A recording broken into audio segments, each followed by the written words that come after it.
場參與救援工作。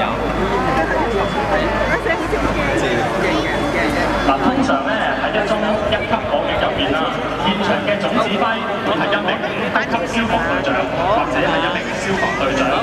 當佢哋到達事故現場之後，立即作出現場掌擊，睇下現場嘅人手、車輛同埋工具可唔可以足夠應付當時環境嘅需要，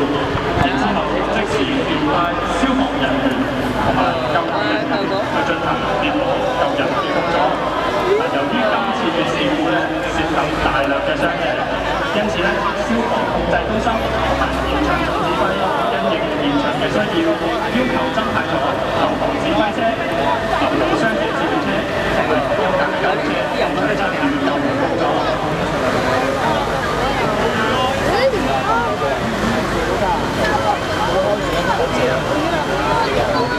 而大家見到着住反光背心嘅救護指揮官，負責第一時間評估現場傷者嘅數目，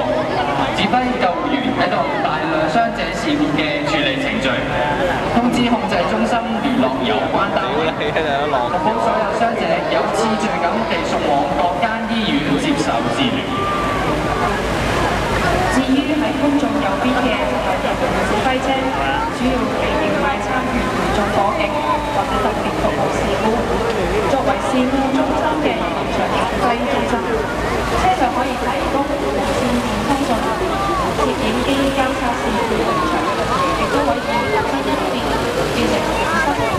支援同埋協調喺事故現場所採取嘅行動。而喺左邊嘅就係流動傷者治療車啦，主要被調派參與大量傷者嘅意外事故。除咗配備有大量嘅救護裝備之外，車上亦都設置咗一個小型手術室同埋先進嘅醫療儀器，提供俾現場嘅醫護人員喺有需要嘅時候幫傷者進行緊急嘅小型手術。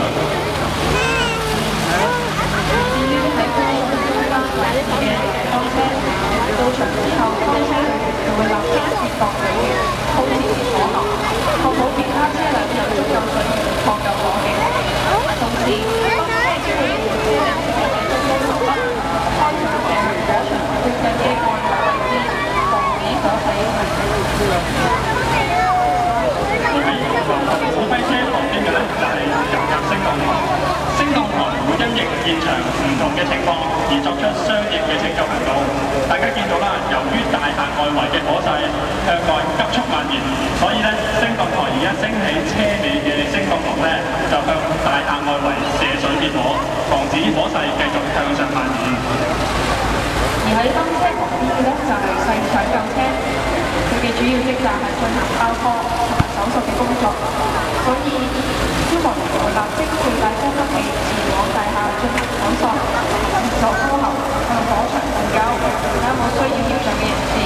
幫助佢哋逃離火場。而當消防員成功拯救被困人士之後，會盡快帶佢哋去到安全地方，交俾你哋嘅救援隊員作進一步。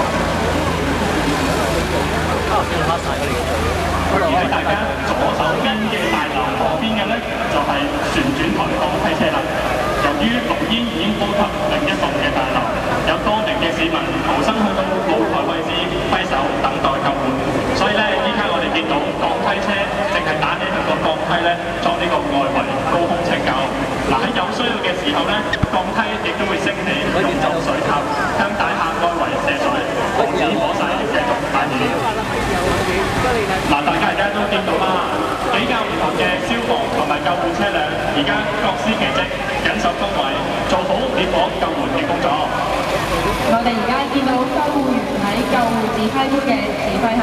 喺現場鋪設咗有唔同顏色嘅檢傷分類定值，同埋分別設立咗檢傷分類站、傷者處理站。